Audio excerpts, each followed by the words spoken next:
بسم اللہ الرحمن الرحیم، الصلاۃ والسلام علی خاتم النبیین وعلی آلہ وصحبہ اجمعین۔ السلام علیکم ورحمۃ اللہ وبرکاتہ۔ 18 تک کا شیڈول جاری ہو گیا ہے IMF کا، اور اس شیڈول کے اندر پاکستان کا مقدمہ شامل نہیں، پاکستان کا معاملہ، پاکستان کا کیس، پاکستان کا قضیہ شامل نہیں۔ پاکستان جو ہے وہ اس وقت اپنی معیشت کو آگے بڑھانے کے لیے عالمی سطح کے اوپر جب قرض لینے جاتا ہے یا مختلف اداروں کے ساتھ معاہدے کرنے جاتا ہے تو وہ کہتے ہیں کہ آپ کا سابق وزیر اعظم یہ بات دنیا کے ہر فورم پہ کر کے گیا ہے کہ جناب یہاں پہ جب پیسے آتے ہیں تو لوگ بوریوں میں بھر کے لندن لے جاتے ہیں، اور اس کے پالتو کتے جو ہیں وہ ہر وقت سوشل میڈیا پہ بیٹھ کے اس طرح کی بھونکیات اور بکواسیات کرتے رہتے ہیں۔ تو ہمیں تو نہیں اندازہ بھئی آپ کے ہاں کس طرح کا سسٹم ہے، نظام ہے۔ تو پہلے نا آپ ایسا کریں کہ کسی معتبر ادارے سے، عالمی پنڈ کے کسی معتبر چودھری سے اس کی مہر لگوا کے لائیں، ٹھیک ہے نا؟ گلوبل ولیج عالمی پنڈ ہی ہوگا، ہاں، عالمی پینڈ کے کسی معتبر بندے سے اس کے اوپر مہر لگوا لیں کہ نہیں آپ کے ہاں لین دین کا ایک باقاعدہ نظام موجود ہے، آڈیٹر جنرل موجود ہے، اکاؤنٹنٹ جنرل موجود ہے، ایک اسٹیٹ بینک بھی ہوتا ہے آپ کے پاس، اس میں ٹریجری اکاؤنٹ نمبر 1 جس کو آپ قومی خزانہ کہتے ہیں وہ بھی ہوتا ہے، اس سے پیسے ایک پیسہ بھی نہیں نکالا جا سکتا، اور تاآن کے قومی اسمبلی باقاعدہ فائنانس بل کی شکل کے اندر اس کی منظوری نہ دے دے۔ یہ ساری باتوں کی مہر لگوا کے دیا، یہ تصدیق کروا کے دیا یہ عالمی پنڈ کے کسی چودھری سے یا کسی بڑے منشی سے، تو ہم آپ کے ساتھ ڈیل کر لیں گے، ورنہ پھر آپ کو پیسہ دینا تو رسک کی بات ہے۔ تو آدھے پچھتے کہتے ہیں کہ یار ہم جو ہے نا وہ آپ کے ساتھ ڈیل ہی نہیں کرتے، اور باقی جو آدھے ہوتے ہیں وہ کہتے ہیں کہ بھائی جان رسک ہے تو اس لیے ہم آپ سے شرح سود زیادہ لیں، دوسروں سے اگر ہم 2% 2.5% لیتے ہیں تو آپ سے ہم 6% 8% لیں، تو زیادہ بہتر ہے یار کسی منشی سے مہر لگوا۔ تو منشی اس وقت عالمی پنڈ کا جو ہے وہ ہے IMF، انٹرنیشنل مانیٹری فنڈ۔ بڑے بڑے لوگ اس جہالت میں مبتلا ہے کہ شاید IMF کوئی بینک ہے۔ IMF بینک نہیں ہے، وہ منشی ہے، ٹھیک ہے؟ وہ منشی آگے آپ کے گھر بیٹھ جاتا ہے کہ اندر لے آؤ جی اپنے کھاتے شاتے سارے لے آؤ، تو اپنے کھاتے سیدھے کر دیتے ہیں اور اوپر مہر لگا دیتے ہیں۔ پھر وہ منشی کا نمائندہ آ جاتا ہے، اس کی ٹیم آ جاتی ہے، وہ بیٹھ کے ہمارے کھاتے شاتے چیک کرتے ہیں اور ہمارے ساتھ مل کے ہمارے لوگوں کے ساتھ کھاتے سیدھے کرتے ہیں، اور اگر کوئی کمی بیشی ہو تو وہ اپنے پلے سے بھی ڈال دیتے ہیں، لیکن صرف 3 سال کے لیے، اور 3 سال کے بعد وہ پیسے ہم نے دینا واپس شروع کر دیتے ہیں، اس پہ انٹرسٹ نہیں ہوتا، سود نہیں ہوتا اس کے اوپر۔ تو یہ جو بڑے بڑے علماء کرام جو ہے، وڈی وڈی داڑھیوں والے جہلا کے ابو جہل جو ہے، ان کی خدمت میں بھی عرض ہو کہ IMF جو ہے وہ عین اسلامی ہے، وہ سود نہیں لیتا، وہ سروس چارجز لے لیتا ہے کہ آپ کو قرض دینے میں ہمارا اتنا خرچہ آیا تو یہ آپ تھوڑا سا، وہ کو مشکل سے 0.5% بن جاتا ہے یا روپے میں 54% بن جاتا ہے، 0.25% بن جاتا ہے، وہ نہیں ہوتا۔ پہلی تو آپ نے بات یہ ذہن میں رکھ دی۔ تو IMF کے پاس آپ چلے جاتے ہیں، اسے کہتے ہیں پائے نہ کھاتے ہیں تو مہر لا دیں۔ IMF جو ہے نا، اگر اس کو کسی نے جا کے پیچھے سے کان میں خسر نہ کی ہو، جس طرح کے نارملی جیوز کرتے ہیں، جس طرح کے نارملی جو ہے وہ ملک جس نے ہماری بازو مروڑنا ہو وہ کرتا ہے، اگر یہ خسر نہ ہوئی ہو تو وہ نارمل روٹین کے اندر آپ کا کھاتا دے کے اوپر تلے گائے کے مہر لگا کے دے۔ لیکن پاکستان سے ایک جرمن عظیمن ہو چکا ہے، ہم نے یہودیوں کا دماد جو ہے وہ گچی سے پکڑ کے جیل میں ڈالا ہے، ٹھیک ہے، اٹھا کے کتے کی طرح اس کو پریزن وین میں پھینکا ہے، اور وہ اور اس کا ہر ماننے والا جو ہے وہ اتنا ترایا ہوا ہے، ڈیسیا ہوا ہے پریزن وین، تو کہ پریزن وین دیکھنے ہی دوڑ آ جاتا ہے، ٹھیک ہے۔ تو یہودیوں کو تو یہ بات جو ہے وہ قطن گوارا نہیں ہو سکتی، تو لہذا انہوں نے ان سے کہا کہ تم براہ راست لکھو خط. تو یہودیوں نے اور ان کی حکومت جو KPK کے اندر سے انہوں نے خط لکھ دیا IMF کو کہ ان کا پیکج منظور نہ کرنا, ہم فیڈریشن کا حصہ ہے, ہم اس کی ذمہ داری قبول نہیں کرتے. ٹھیک ہے, یہ غداری تھی. ہم اس وقت پٹتے رہے کہ انہوں نے خلاف آرٹیکل 6 لاؤ ان حرام خوروں کے خلاف, لیکن ہماری کسی نے بات ماننی ہی نہیں.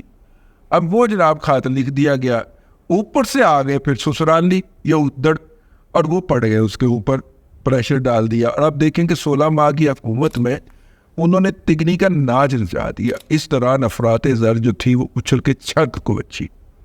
اور 16 ماہ کی حکومت کے آخری دنوں میں آ کے IMF نے وہ پیکج اپروو کیا خوشی خوشی اور تیزی میں, کہ جو ان کو ہم نے ڈیمیج کرنا تھا مہنگائی بڑھا کے وہ تو ہم نے کر دیا, اب ان کو پیکج دے دیتے ہیں کیونکہ میرٹ پہ تو یہ ڈیزرو کرتے تھے.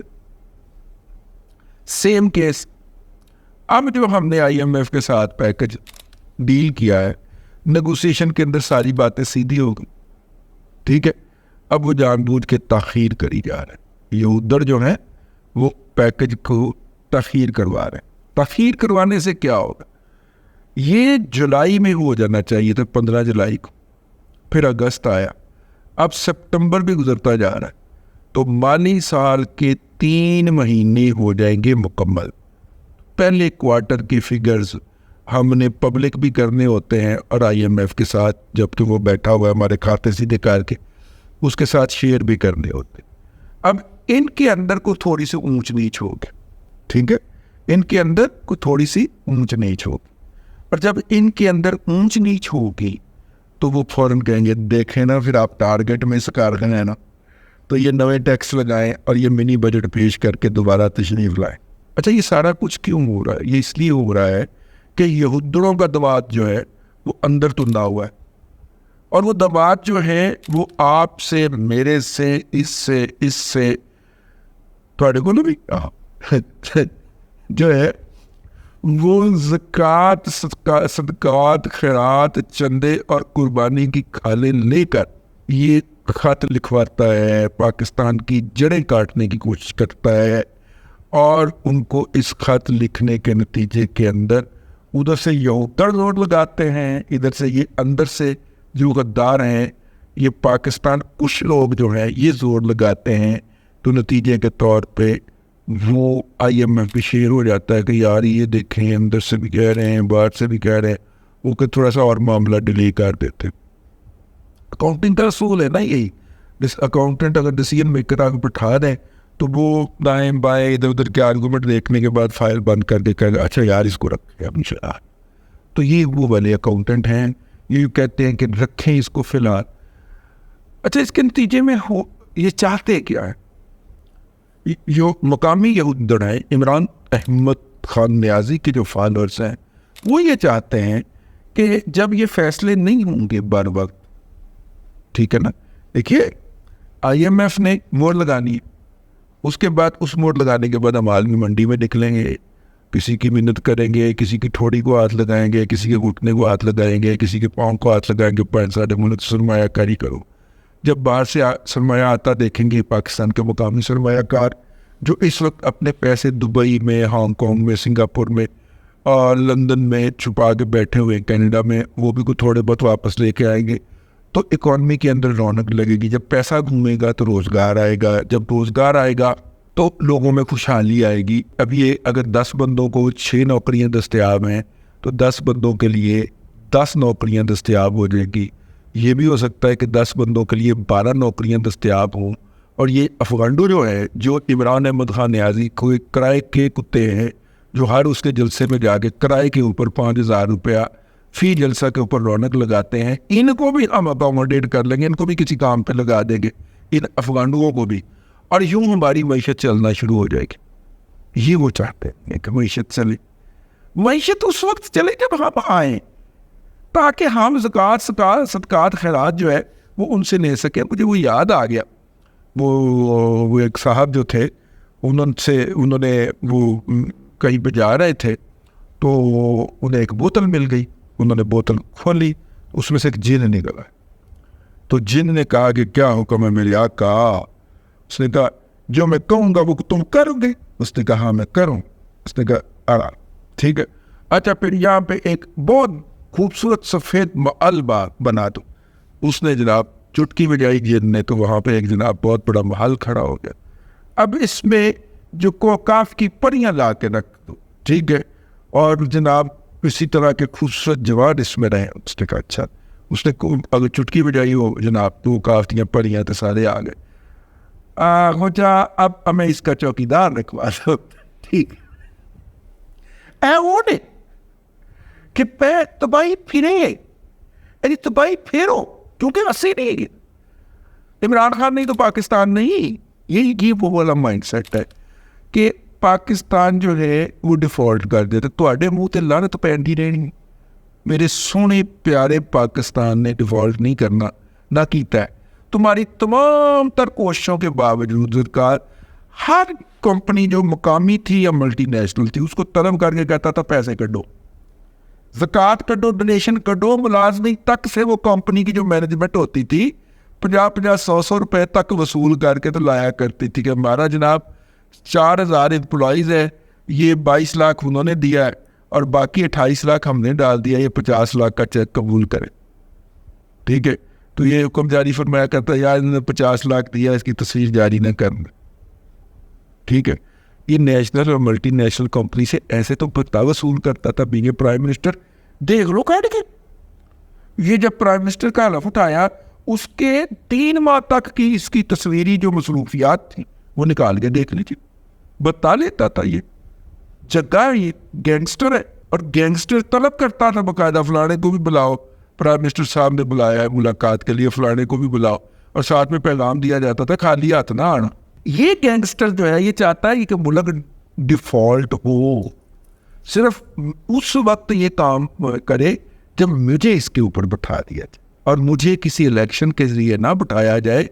2018 کی طرح کوئی فیض میرے حق کے اندر دھما چوکڑی مچا کے کوئی باجوہ جو ہے وہ میرے صدقے واری قربان جا کے جو ہے وہ مجھے سیٹ کے اوپر بٹھائے. اس لیے میں نے مذاکرہ صرف فوج سے کرنے, اس میں 1 لاکھ بھی لاکھ کرنے لگا. ٹھیک ہے, اب تک کے لیے اتنا ہی. اگلے ولاگ کے اندر پھر حاضری ہوگی. اللہ تبارک و تعالیٰ آپ کو آسانیاں عطا کرے اور آسانیاں خلق خدا میں تقسیم کرنے کی توفیق عطا کرے.